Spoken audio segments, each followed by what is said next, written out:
Assalamualaikum warahmatullahi wabarakatuh. Waalaikumsalam. Waalaikumsalam warahmatullahi wabarakatuh. Oke, kami di sini akan menjelaskan dari unit 2 yaitu karakteristik dan perbedaan individu. Yang awal mulanya akan dibacakan oleh Rehan. Kepada Rehan kami persilakan. Assalamualaikum warahmatullahi wabarakatuh. Individu dan karakteristiknya.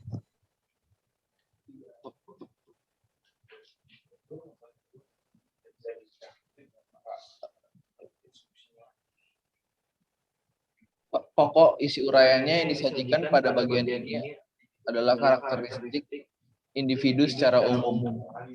Untuk memahami karakteristik individu tersebut, perlu terlebih dahulu dipahami apa yang dimaksud dengan individu itu. 1. Pengertian individu. Manusia adalah makhluk yang dapat dipandang dari berbagai sudut pandang. Sejak ratusan tahun sebelum Isa, manusia telah menjadi salah satu objek filsafat, baik objek formal yang mempersoalkan hakikat manusia maupun objek material yang mempersoalkan manusia sebagai apa adanya, manusia dan dengan berbagai kondisinya. Sebagaimana dikenal, adanya manusia sebagai makhluk yang berpikir Homo sapiens, makhluk yang berbentuk Homo faber, makhluk yang dapat dididik Homo educandum, dan seterusnya. Berbagai pandangan itu membuktikan bahwa manusia adalah makhluk yang kompleks.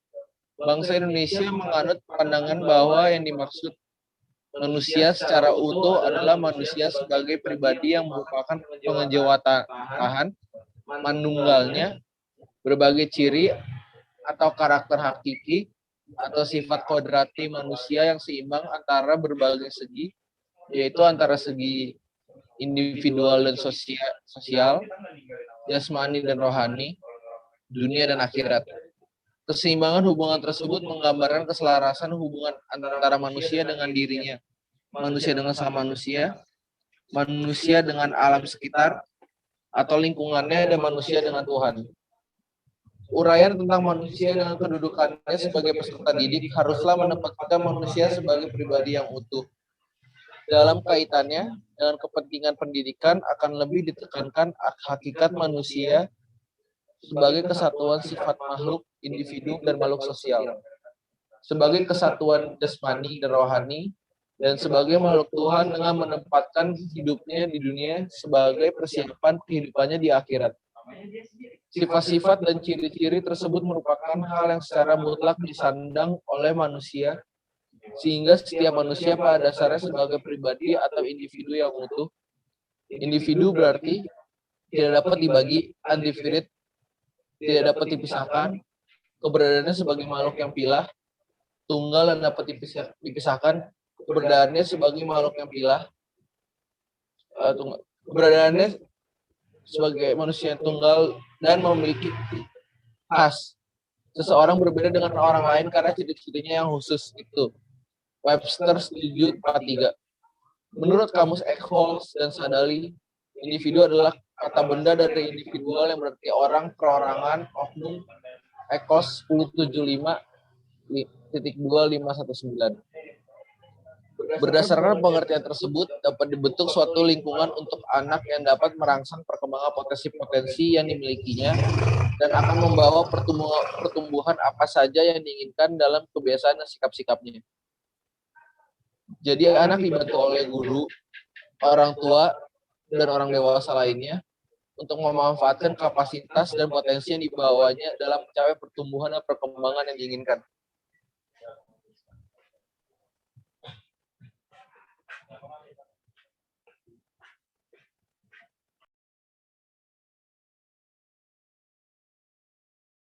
Sekian dari saya. Terima kasih dan akan dilanjutkan oleh rekan-rekan saya.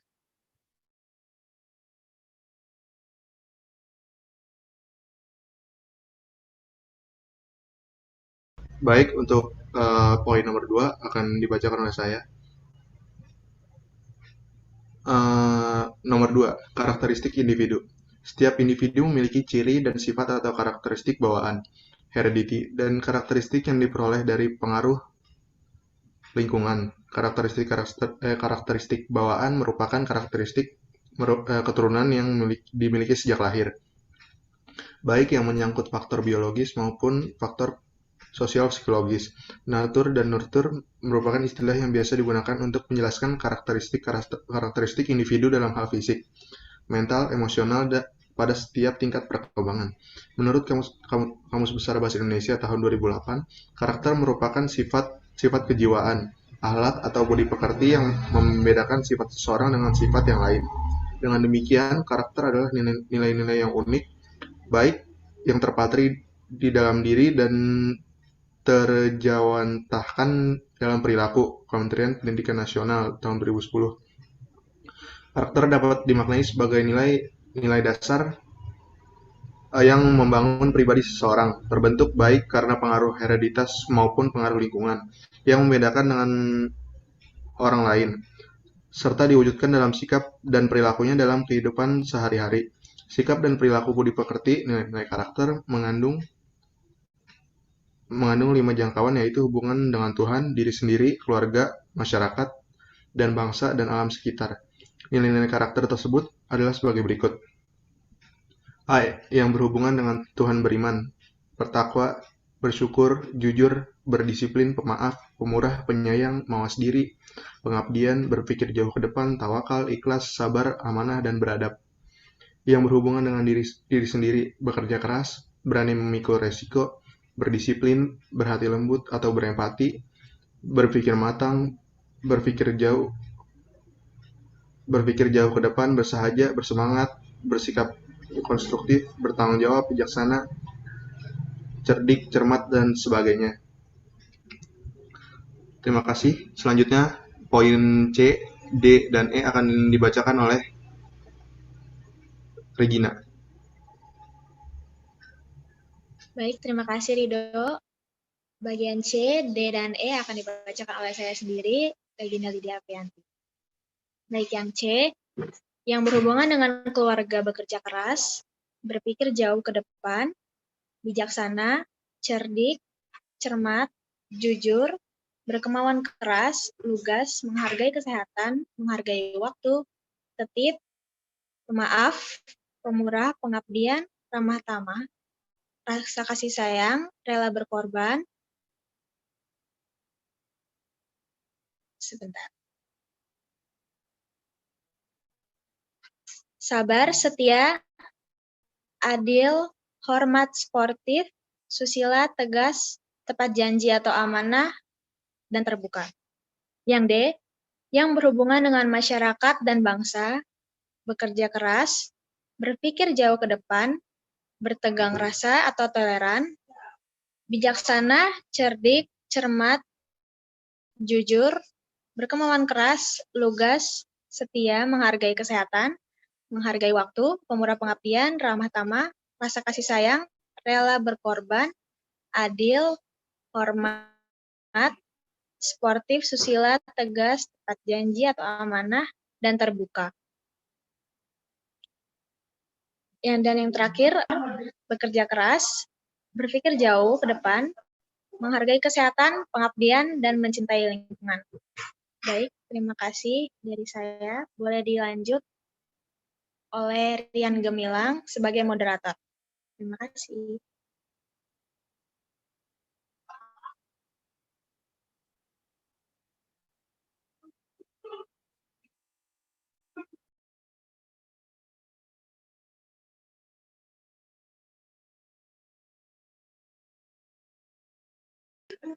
Rian, maaf masih mute. Oke.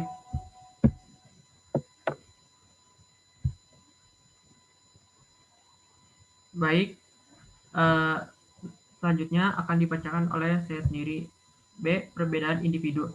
Setiap orang, apakah ia seorang anak atau orang dewasa, dan apakah ia berada di dalam dan dia berada baik setiap orang, apakah ia seorang anak atau orang dewasa dan apakah dia berada di dalam suatu kelompok atau seorang diri, ia disebut individu. Individu menunjukkan kedudukan seseorang sebagai orang per orang atau perseorangan. Sifat individual adalah sifat yang berkaitan dengan orang per orang, berkaitan dengan perbedaan individual perseorangan. Ciri dan sifat orang yang satu berbeda dengan orang yang lain. Perbedaan ini disebut perbedaan individu atau perbedaan individual. Maka perbedaan dalam perbedaan individual menurut Landgren 1980.2578 menyangkut variasi yang terjadi, baik variasi pada aspek fisik maupun psikologis. Seorang ibu yang memiliki seorang bayi bertutur bahwa bayinya banyak menangis, banyak bergerak, dan kuat minum. Ibu lain yang juga memiliki seorang bayi menceritakan bahwa bayinya pendiam, banyak tidur, tetapi kuat minum. Cerita kedua ibu itu telah menunjukkan bahwa kedua bayi untuk menunjukkan ciri dan sifat yang berbeda satu sama lainnya. Seorang guru setiap tahun ajaran baru selalu berhadapan dengan siswa-siswa yang berbeda satu sama lain. Siswa-siswa di dalam satu kelas memiliki ciri dan sifat-sifat yang berbeda satu sama lainnya. Mungkin sekali dua orang dilihatnya hampir sama atau mirip, akan tetapi jika diamati secara cermat, antara keduanya pasti terdapat perbedaan. Gary 1963, Oxendin 1984.2.317 mengategorikan perbedaan individual ke dalam bidang-bidang sebagai berikut. 1. Perbedaan fisik. Jenis kelamin, usia, berat badan, tinggi badan, bentuk muka, bentuk mata, warna kulit, rambut, pendengaran, penglihatan, nada suara, bau badan, kemampuan bertindak, golongan darah, kecepatan lari, kecepatan renang, tinggi loncatan, dan semacamnya. Kedua, perbedaan sosial, status ekonomi, agama, kelompok keluarga, kelompok sosial, suku, dan semacamnya.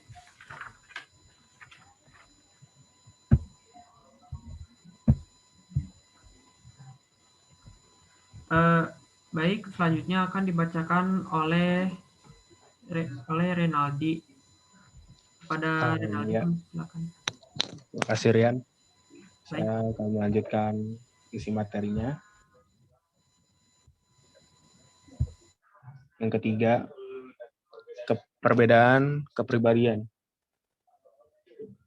Watak, motif, minat, sikap, pikiran, kehendak, perilaku, dan sejenisnya.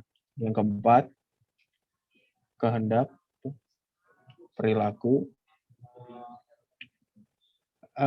Yang keempat, perbedaan intelijensi dan kemampuan dasar. Tinggi, sedang, atau sangat mampu, dan kurang mampu. Yang kelima, perbedaan kecakapan atau kepandaian di sekolah. Sangat cakap, kurang cakap, atau sangat pandai, dan kurang pandai. Yang keenam, perbedaan kognitif, yaitu perbedaan kemampuan yang berkaitan dengan penguasaan ilmu, pengetahuan, dan teknologi. Kemampuan ini sangat ditentukan oleh intelijensi individu. Yang ketujuh, perbedaan individual dalam kecakapan bahasa. Kemampuan tiap individu dalam berbahasa berbeda-beda. Kemampuan berbahasa merupakan kemampuan seseorang untuk menyatakan buah pikirannya dalam bentuk ungkapan, kata, dan kalimat yang penuh makna, logis, dan sistematis. Yang ke-8, perbedaan individu dalam kecakapan motorik. Kecakapan motoris dipengaruhi oleh kematangan pertumbuhan fisik dan tingkat kemampuan berpikir. Karena kematangan pertumbuhan fisik dan kemampuan berpikir tiap orang berbeda-beda, maka kecakapan motorik setiap individu berbeda-beda pula. Yang ke-9, perbedaan dalam latar belakang. Dalam latar belakang keluarga, baik dilihat dari segi sosial ekonomi maupun sosiokultural individu adalah berbeda-beda. Demikian pula lingkungan sekitarnya, baik lingkungan sosial maupun lingkungan fisik, memberikan pengaruh yang berbeda-beda. Dengan demikian, latar belakang individu berbeda satu dengan yang lainnya. Yang terakhir, perbedaan dalam bakat. Bakat merupakan kemampuan khusus yang dibawa sejak lahir. Kemampuan tersebut akan berkembang dengan baik apabila mendapatkan rangsangan dan pemupukan secara tepat. Bila tidak mendapat rangsangan dan pemupukan, maka tidak dapat berkembang secara maksimal. Malah mungkin tidak berkembang sama sekali. Disinilah letak penyebab adanya perbedaan bakat individu. Yang ke-11, perbedaan dalam kesiapan belajar.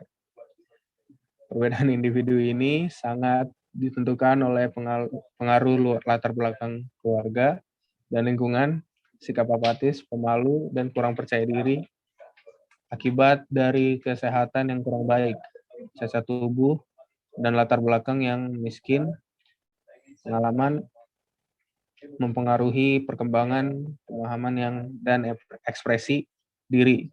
Inilah yang mengakibatkan kesiapan belajar individu berbeda-beda.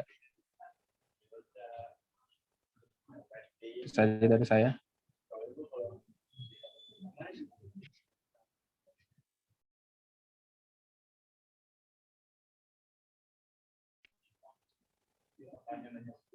Saya kasih lagi ke moderator.